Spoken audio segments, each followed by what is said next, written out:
Hello everyone. Pag-usapan naman natin ngayong oras na ito, it's all about breast panel.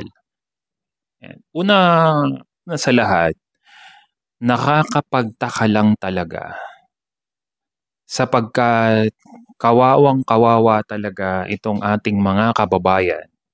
Ito, correct me if I'm wrong, kung sapat po ang kaalaman ninyo regarding this matter, ay pwede niyo po akong i-PM o mag-comment po kayo dito.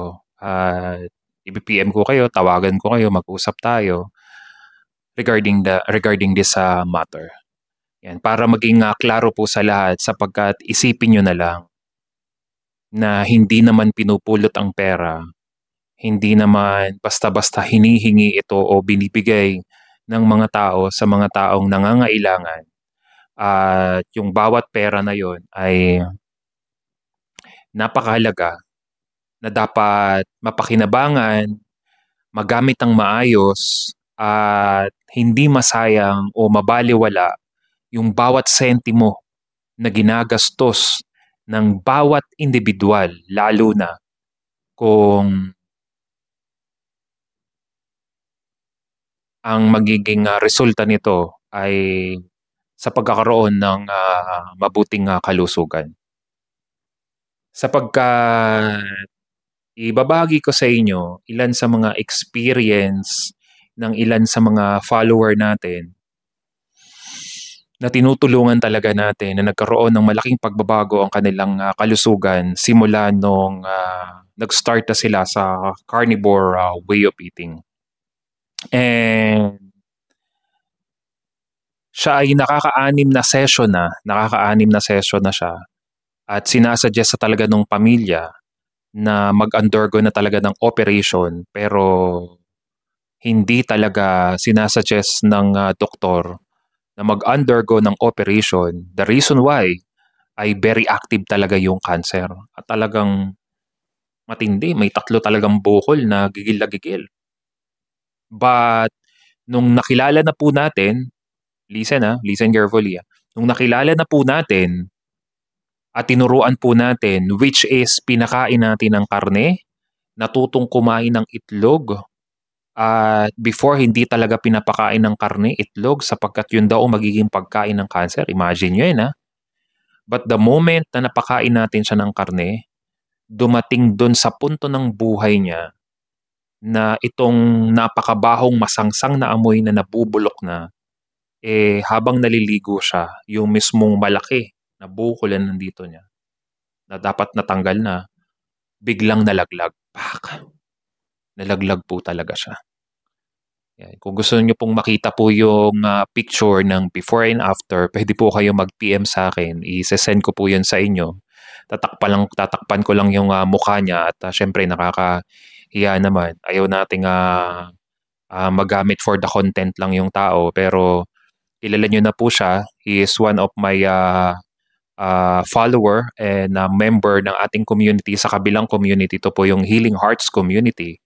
Pero gusto ko lang i-discuss po dito sa ating community, sa ating mga kabaka, how powerful our God is and this carnivore way of eating is. At least talagang mabigyan ko kayo ng matinding pagtitiwala sa ating Panginoon at sa ginagawa natin na carnivore way of eating, how powerful this diet is. At syempre, libre na yung coaching niya. Libre na talaga yung coaching niya sapagkat doon siya sa kabilang community nakilala, na ipasok at nasimulan, at talaga namang kailangan talaga nila ng financial. So tayo naman po, ako naman ay mahabagin, may puso naman tayo, willing tayong tumulong talaga sa mga tao talagang nangangailangan. Free coaching. As in, free coaching pa rin po tayo doon talaga sa mga tao na kulang talaga na pinansyal, di ba? Pero kung ikaw yung tipong taong may pamilya ka naman na my God naman. Kung tayo nga ay nakakagastos ng malaki sa food supplement, sa medication, tapos my God, may kakainan ka naman na magbayad, i-avail mo na yung ating coaching, di ba? So, dahil ang topic natin is all about breast panel, yung mismong pasyente, nung nakilala ko nung April, pakinggan yung mabuti nung April,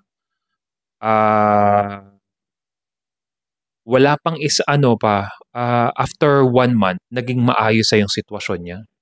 Yung masangsang na amoy na nabubulok na talaga, nalaglag na siya ng kusa sapagkat ilang kilo nang nakain niyang karne at tumihikop siya ng sabaw ng bulalo, nagkaroon na talaga ito ng magandang resulta. Lumakas na siya, nakita niyo na nga yung post ko na yung ating isa sa tinutulungan ay naging maganda ang resulta. But yung una niyang breast panel o sa madaling salita para siyang binabiopsy, breast panel siya. At ito matindi. Kahit may pangpangimi, sobrang sakit, ramdam niya pa rin talaga yung sakit kapag bine-breast panel siya.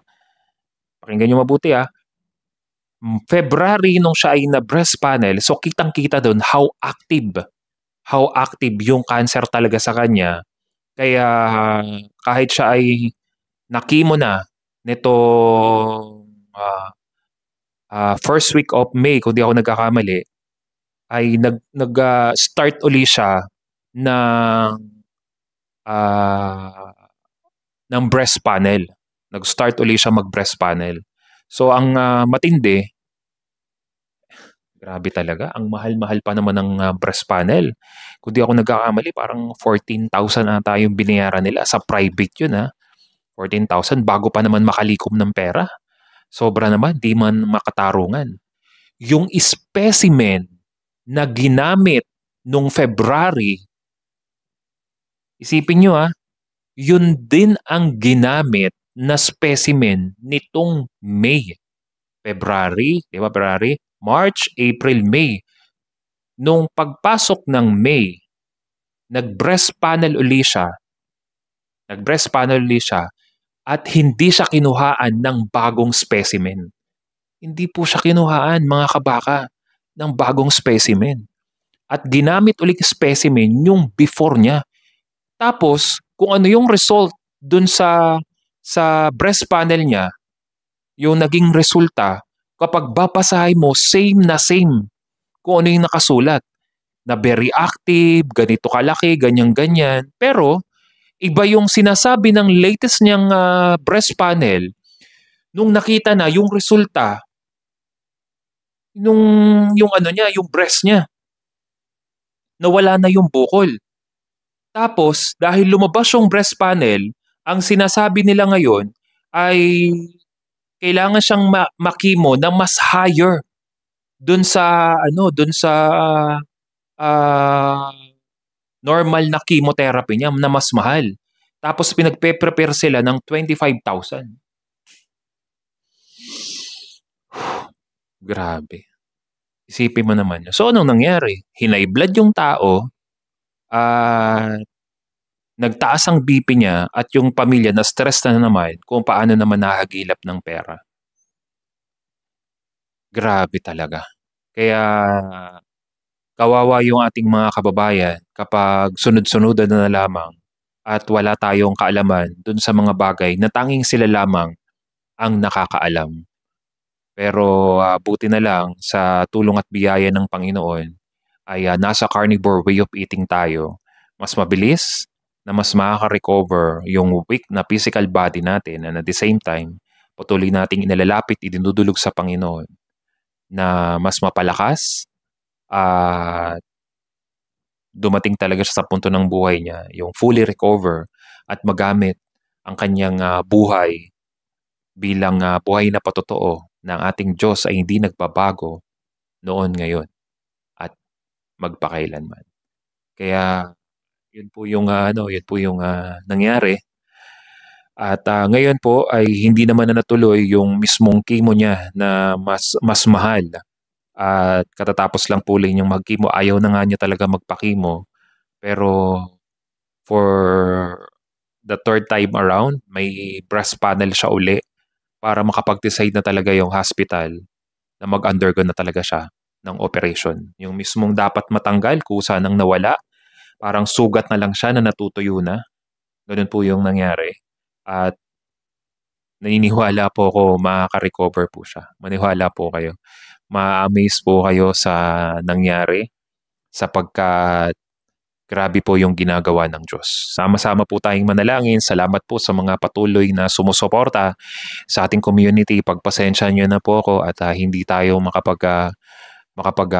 daily upload sapagkat ang dami po nating commitment, marami tayong mga inaayos. At sa mga gusto po na magpa-coach, this is a very affordable at napakalawak po ng ating mga pag-uusapan kung kayo naman po ay gumastos ng malaki at still you have meron pa naman kayong mga resources, I strongly suggest magpa-coach na po kayo. Yan po yung masasuggest ko po sa inyo. Siyempre, kakainin niyo po yung oras ko, parehas po tayong maabala, kasi na yun, small amount na coaching lamang po ito. So, pero makakasigurado po kayo na magiging mas maganda yung resulta. Pero kung talaga po kayo ay walang-wala talaga, alam niyo po sa sarili po ninyong walang-wala po kayo, okay, walang problema. Tutulungan ko po kayo for free. So, hanggang dito lang po yung aking video. And I hope na pag-aralan po nating mabuti ano man po yung mga sinasabi ng doktor. Let's talk about this. Pag-usapan po natin yung mga diagnosis ng mga doktor po sa inyo. May mga doktor din po, connected din po ako sa mga doktor na humingi din po tayo ng advice sa kanila.